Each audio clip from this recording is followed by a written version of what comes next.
ये कहानी एक छोटे से गांव धनपुरों की है। यह गांव चारों तरफ से घने जंगलों से घिरा हुआ था। गांव के बाहर एक पुरानी हवेली थी जिसे सब भूतिया हवेली कहते थे।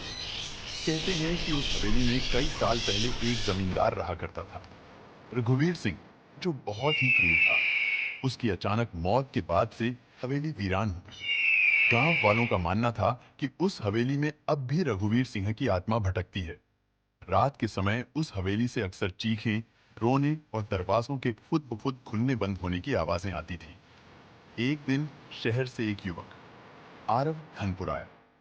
वह एक पत्रकार था और उसे अजीब घटनाओं पर लेख लिखने का शौक था। जब उसे भूतिया हवेली की बात पता चली तो उसने वहां जाकर सारी सच्चाई जानने का फैसला किया। गांव वालों ने उसे बहुत समझाया, बाबूजी, वहां मत जाइए। जिसने भी वहां कदम रखा वो या तो लौटकर नहीं आया या फिर पागल हो गया। पर आरव नहीं माना। उसने कहा, मैं सिर्फ एक रात वहां रुकूंगा। कैमरा और रिकॉर्डर साथ लाया हूं। अगर कुछ होता है तो रिकॉर्ड कर लूंगा। आरव रात को 10 बजे टॉर्च और कैमरा लेकर हवेली पहुंचा। हवेली बहुत बड़ी थी और जर्जर हो चुकी। दरवाजे पर धूल की मोटी परत थी और जंग लगे लोहे की जंजीर लटक रही थी। जैसे ही उसने दरवाजा खोला, एक ठंडी हवा का झोंका उसके चेहरे से टकराया। वो धीरे धीरे अंदर गया। हर कोना अंधेरे और सन्नाटे से भरा था। दीवारों पर पुरानी तस्वीरें टंगी थीं, जिनके चेहरे मिट चुके थे।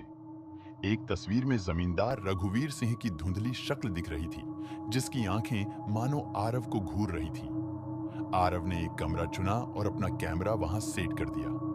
रात के ठीक 12 बजे कुछ अजीब होने लगा। एक खिड़की खुद खुद खुल गई। कमरे का तापमान अचानक बहुत गिर गया। कैमरे ने कुछ हलचल रिकॉर्ड की। रिकॉर्डर में किसी औरत के रोने की आवाज आई। आरव डर गया, लेकिन बहादुरी से रिकॉर्डिंग चालू रखी। अचानक दरवाजा जोर से बंद हो गया। उसके कैमरे की स्क्रीन पर एक परछाई दिखी। एक लंबा आदमी जिसकी आंखें लाल थीं और चेहरा धुंधला। फिर एक कर्कश आवाज आई, तू यहां क्यों आया है? आरव कांप गया। वह चिल्लाया, कौन है? दिखो, मैं तुम्हें नुकसान नहीं पहुंचाना चाहता। लेकिन आवाज फिर गूंजी, ये मेरी जगह है, निकल जा यहां से। आरव ने एक पुरानी डायरी खोज निकाली जो जमींदार की थी।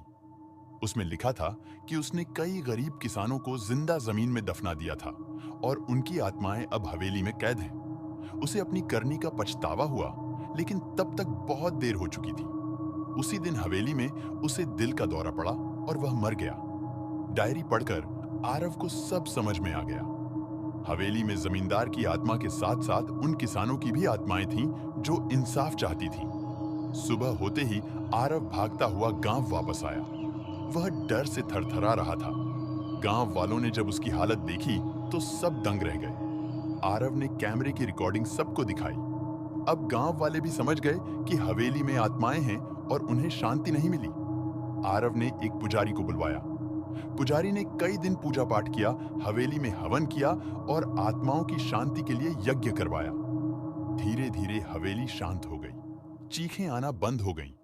आज भी वो हवेली खड़ी है, पर अब वहां कोई नहीं जाता। आरव ने उस कहानी को अखबार में छापा और प्रसिद्ध हो गया। लेकिन कहते हैं, कभी कभी रात को हवेली के पास से गुजरो तो किसी औरत के रोने की धीमी आवाज अब भी सुनाई देती है।